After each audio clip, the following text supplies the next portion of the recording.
ዓለም ሁሉ ጻድቅ ሆኖ እኔ ብቻ ኃጢአተኛ ብሆን ከእግዚአብሔር ፍቅር በላይ የሚያስገርመኝ አዲስ አልበሙን ካወጣ አመት ያልሞላው የቀድሞ ሙዚቀኛ አቤል ሙሉጌታ ጉዳይ አነጋጋሪ ሆኗል። ይበልጥ ትኩረት ስቦ እየቆየ ያለው ደግሞ በፌስቡክ ገጹ ላይ ያጋራው መልእክት ነው።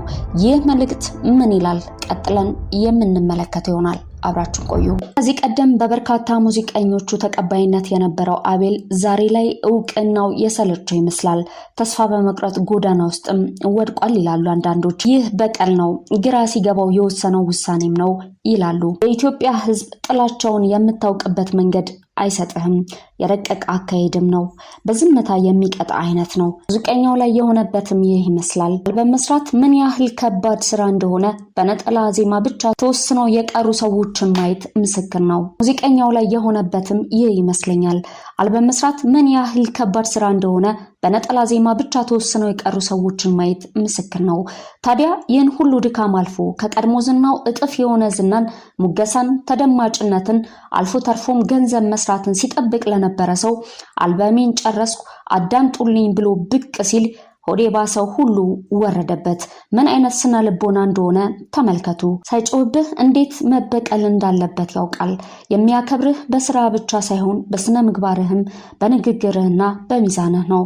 አሊያ ግን በክብሩ መታሃልና ሊቀበልህ አይችልም። ብዙዎች ያልተረዱት ሚስጥር ይህ ይመስለኛል። ቴዲ አፍሮን ሸንቆጥ ያደረገው አቤል ተስፋው ኮስሷል። የሆነ የሚደበቅበት ጥግ ይፈልግ እንደነበር ያስታውቅ ነበር የሚሉ አስተያየቶች ተበራክተዋል። ከተሰጡ አስተያየቶች ውስጥ ጥቂቶቹን እንመልከት። ከተሰጡ አስተያየቶች መካከል ያራዳ ልጅ እና ነቄ ብትሆን ዝም ብለህ ትቀየስ ነበር። ፋራነህ አርቲስት ማለት የህዝብ ልጅ ነው። ማኖ መንካትና መሸነፍ ያለ ነው። በማያገባ ገብተህ ተንቦጫረክ። ካፈርኩ አይመልሰኝ አትበል፣ አትቀባጥር። በቃ ዝምታ ጥሩ ነው፣ ዝም በል። ያልተበላ ቦታ የሃይማኖት ተቋማቶች ናቸው ብሎ በማሰብ ይሆናል። ሌላ ቢዝነስ ፍለጋም። ወይ አቤል የደላህ ጭራሽ ለህዝብ ሃይማኖት መቀየርን እየነገርከን ነው። እኛ አይምሯችን እየተቀየረ ነው። አንተ ቀልድ። ጦሮጦስ አትገባም። የገነት ቁልፍ አላስክብን። ባትሰፍንና ባናይ ሰላማችን እናገኛለን። እንደ ሐሳብ ዩቲዩብ ላይ የጫንካቸው ሙዚቃዎችን አውርድልንና እኛም እንረፍ። ከኛ ህይወት ጋር የሚያገናኘው ነገር የለም። ግን እሱ የእድሜውን ግማሽ ያህል ከዘፈነ በኋላ በሙያ ውስጥ ያለውን ሰው ለመኮነን የሚጥረው ነገር ገና የጉልማሳ ህፃን መሆኑን ያሳብቅበታል የሚሉ አስተያየቶች ናቸው። ከዚህ ሁሉ አስተያየት በኋላ እሱ ራሱ የገለጸው እውነት አለ። ይህ እውነቱ ምን ይላል? ኋላ ከዘፈኑ ዓለም የለውበትም። አቤል ሙሉጌታ መንፈሳዊ ህይወቱ ላይ እንደሚያተኩር ገልጾ በይፋ ዘፈን ማቆሙን ገልጿል። መዝሙር እንዳወጣም እግረ መንገዱን ሲናገር ነበር። ከዚህ ጋር ተያይዞ የሚሰጡት አስተያየቶች በጠቅላላ አሁንም ልጁ የሃይማኖት ጉዳይ እግዚአብሔርን የመፍራት ያለ መፍራት ጉዳይ ሳይሆን የገንዘብ ጉዳይ ነው እየተባለ ነው። እናንተ ስለኔ በጸሎታችሁ የደከማችሁ መጋቢዎች፣ ዘማሪዎች ጸሎታችሁ በከንቱ አልቀረም። የጠፋው ልጅ ተገኝቷል። ዓለም ቆሻሻ ናት። የዘፈኑ ዓለም እጅግ በውስብስብ አጋንንታዊ አሰራር የተያዘ ነው። ምን ቀን የገባሁበት እያልኩ ሳለቅስ አምላኬን ስማጸን አንዴ ከ2005 እስከ 2007 2 ዓመት ገደማ ሳቆም መጋቢ ቸሪ ጋር ቃል ስካፈል ጥቤ ቀድሞ አመለጠን። እኔ አንዴ ወደ ዘፈኑ ዓለም ስመለስ በኃጢአት ስረክስ ደግሞ ፊቱን ስፈልግ ሳመነታ ጌታ ሲገስጸኝ አስቸግሬው ቆየው። ሰይጣን ዘመኔን ሊበላው ሲያባብለኝ ጌታ የልጅነቴ አምላክ ደረሰልኝ።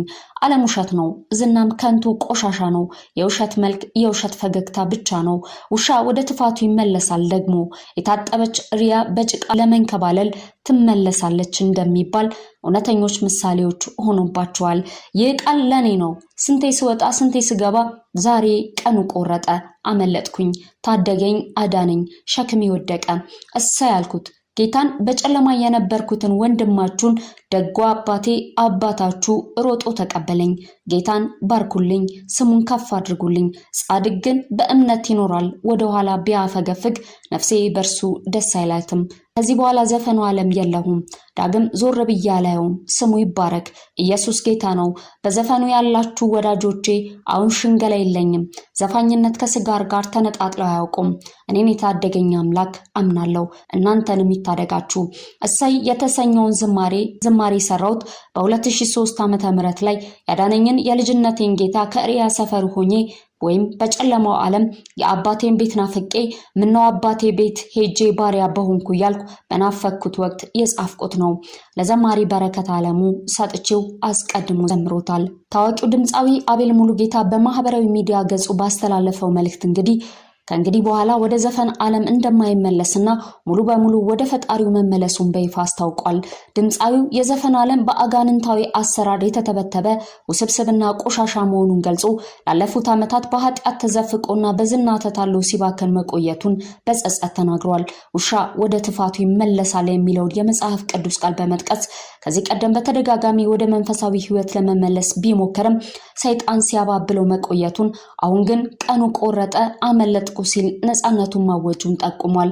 ድምፃዊው አክሎም የዘፈን ዓለም የውሸት መልክና የውሸት ፈገግታ ብቻ የነገሰበት እንደሆነም ገልጿል። በተለይም ዘፋኝነት ከስካር ጋር ፈጽሞ እንደማይነጣጠል ምስክርነቱንም ሰጥቷል። ለተከታዮቹና በዘፈን ዓለም ውስጥ ላሉ ጓደኞቹ የልጅነት አምላክ ደረሰልኝ እናንተንም ይታደጋቸው የሚል መልእክት አስተላልፏል። በአሁኑ ወቅት ሸክሜ ወደቀ በማለት ትልቅ የደስታ ስሜት ላይ መሆኑን የገለጸው አርቲስቱ ከእንግዲህ በኋላ ፊቱን ወደ ዘፈን እንደማያዞርና በቀሪው ዘመኑ ፈጣሪውን እንደሚያገለግል በማረጋገጥ ደጋፊዎቹ አምላክ እንዲያመሰግኑለትም ተማጽኗል። እንቁ ጭቃ ውስጥም ጣልከው አፈር ውስጥም ጨመርከው እንቁ እንቁ ነው፣ መልኩም ዋጋውም አይቀየርም። ግብጽ የነበረውም የእግዚአብሔር ሕዝብ ከግብጽ ወጥቶም ያው የእግዚአብሔር ሕዝብ ነበረ። ታይማኖት መቀየር እንኳን ለኛ ለእናንተም ፋይዳ የለውም። በልጅነት ያልተገራ አእምሮ ቀንድ ካወጣ በኋላ ለመለወጥ መፍጨርጨር ከመሰበር ውጭ የምታመጣው ለውጥ የለም። በዚህ እድሜ የያዝከውን ይዘ ካልራበ ለሐቅ ቆመ የእውነት ሰው ሆነ መሞት ነው እንጂ ሃይማኖት እየቀያየርክ ፈጣሪህን አታስቸግር። እንደፈረደብን እኛው ላይ እንደ እስስት ብትቀያየር ይሻላል። እንደው ግን ምን እየነካችሁ ይሆን? አርቲስቶች የህዝብ ልጆች ናቸው።